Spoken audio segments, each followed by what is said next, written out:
Operation सिंदूर के बाद भारत के राजनीतिक दलों ने तिरंगा यात्रा निकालना शुरू कर दिया है। आखिर तिरंगा यात्रा क्यों निकाल रहे हैं और तिरंगा यात्रा के मायने क्या हैं? जब आपने प्राचीन काल में सुना होगा, जब राजा महाराजा थे, एक देश का राजा जब दूसरे देश के जीतता था, यानी कि एक हुकूमत जब दूसरे हुकूमत पर विजय प्राप्त करती थी, उसके भूभाग को जीतती थी, वहाँ पर अपना शासन स्थापित करती थी, तब वो अपने स्वदेश में और दूसरे देश में जा कर के तिरंगा यात्रा निकालती थी। इसके ये मायने होते थे। लेकिन इस समय ऑपरेशन सिंदूर के बाद भाजपा तिरंगा यात्रा निकाल रही है, तो क्या भारत ने पाकिस्तान के भूभाग को जीत लिया है? ये सवाल है। तो फिर तिरंगा यात्रा क्यों?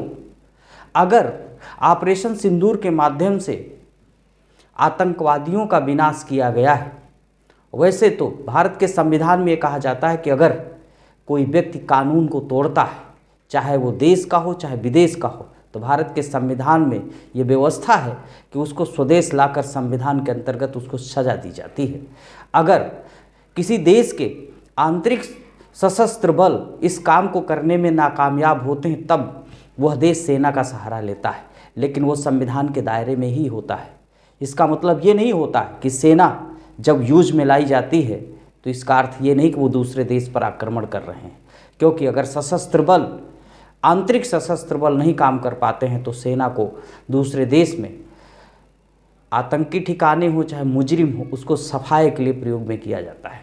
आपने देखा होगा ओसामा बिन लादेन ने जिस तरह से अमेरिका के वर्ल्ड ट्रेड सेंटर पर हमला किया था, उसके बाद से अमेरिका ने अफ़गानिस्तान पर चढ़ाई करके ओसामा बिन लादेन को पकड़ने के लिए प्रचंड अभियान चलाया था। बड़ा अभियान उसने चालू किया था, और जब उसकी खुफिया एजेंसी FBI को पता चलता है कि ओसामा बिन लादेन पाकिस्तान के एबटाबाद में छुपा हुआ है, तो एयर स्ट्राइक करके ओसामा बिन लादेन को मारने का काम किया, इनकाउंटर करने का काम किया।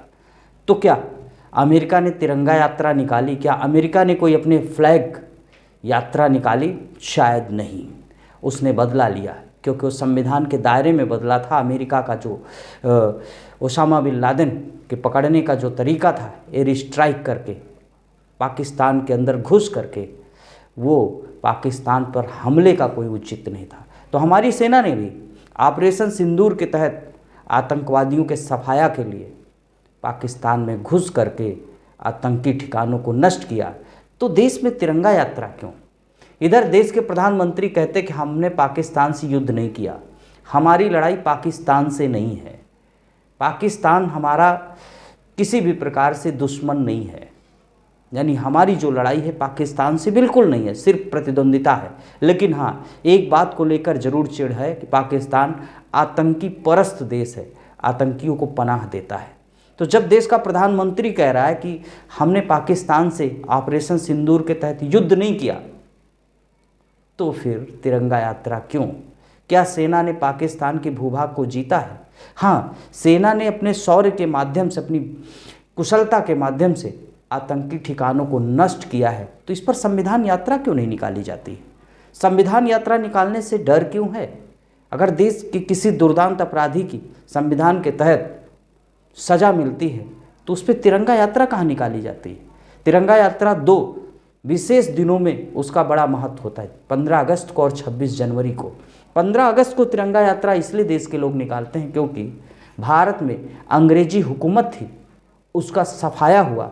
अंग्रेजी हुकूमत को उखाड़ करके भारतवासियों ने फेंक दिया और तिरंगे को अपना झंडा माना और भारत के संविधान को अंगीकार किया, यानी कि 15 अगस्त को देश को स्वतंत्र हुआ, देश को आज़ादी मिली। और जब देश की आज़ादी मिली, इसका अर्थ यही था कि विदेशी हुकूमत अब भारत से जा चुकी थी, इसलिए हम लोग 15 अगस्त को तिरंगा यात्रा निकालते हैं। 26 जनवरी को संविधान को अंगीकार किया गया, और संविधान जिस संरचना के तहत हुआ उसका एक फ्लैग है, झंडा है, जो हमारे देश में तिरंगे के नाम से जाना जाता है। इसलिए 26 जनवरी को भी लोग तिरंगा यात्रा निकालते हैं। वो इस बात का प्रमोद है, सबूत है कि हमारे देश में विदेशी हुकूमत थी, उसको नेस्तनाबूद करके भारत ने अपना शासन स्थापित किया। तो इस समय भारतीय जनता पार्टी तिरंगा यात्रा निकाल करके क्या मैसेज देना चाहती है?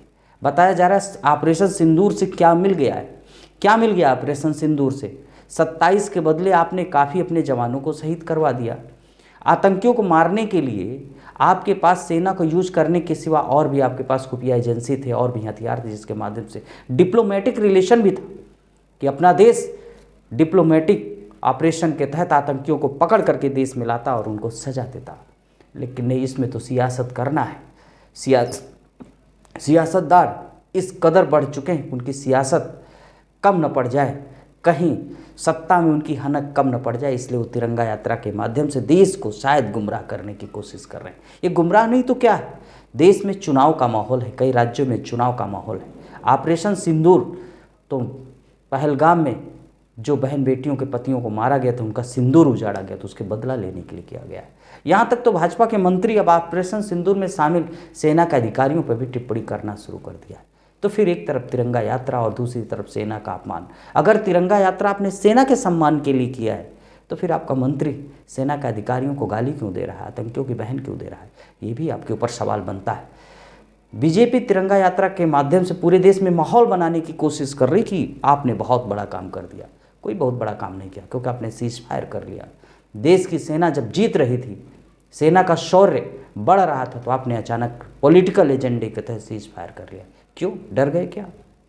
सेना तो नहीं डरी, लेकिन क्या पॉलिटिकल रूप से ट्रंप से देश की राजनीति डर गई है?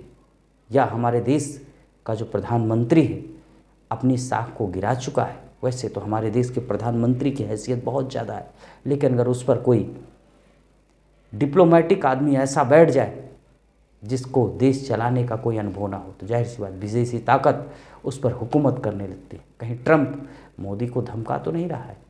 ट्रंप के इशारे में मोदी फंस तो नहीं गए? या ऐसा कोई उन्होंने साइन कर दिया है कि ट्रंप उन पर हावी है?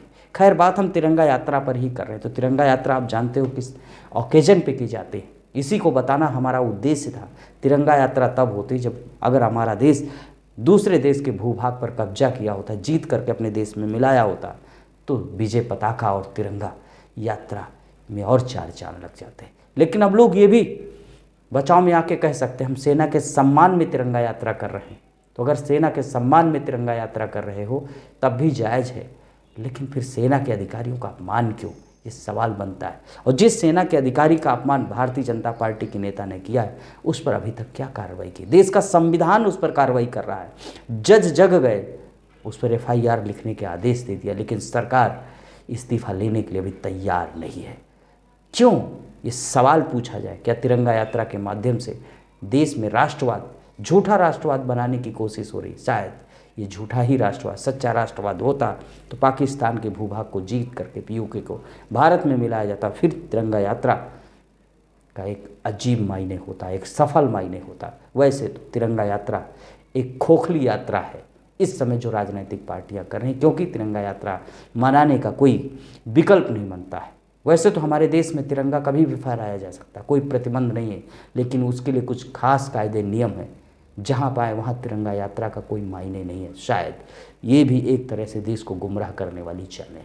तो राजनीतिक दल जो तिरंगा यात्रा कर रहे हैं या सेना के सम्मान की बात करते हैं, तो वाकई सेना का सम्मान भी करें, अधिकारियों का सम्मान भी करें और उनको सल्यूट भी करें, ना कि उन पर कोई अभद्र टिप्पणी करें। तो तिरंगा यात्रा क्यों, ये सवाल बार बार बना रहेगा। तिरंगा यात्रा की आड़ में अपनी कमियों को छुपाने की कोशिश तो नहीं की जा रही। आप भी कमेंट करके बताइए। और हाँ दोस्तों, हमारे चैनल को अगर सब्सक्राइब नहीं किया तो सब्सक्राइब भी करिए, ज्वाइन भी करिए। ज्वाइन का बटन है, उस पर जाइए, विकल्प खुलेंगे और उस पर ज्वाइन हो करके चैनल को मजबूत भी करिए। हमारा वीडियो अब तक पहुंचता रहे। जय हिंद साथियों, नमस्कार।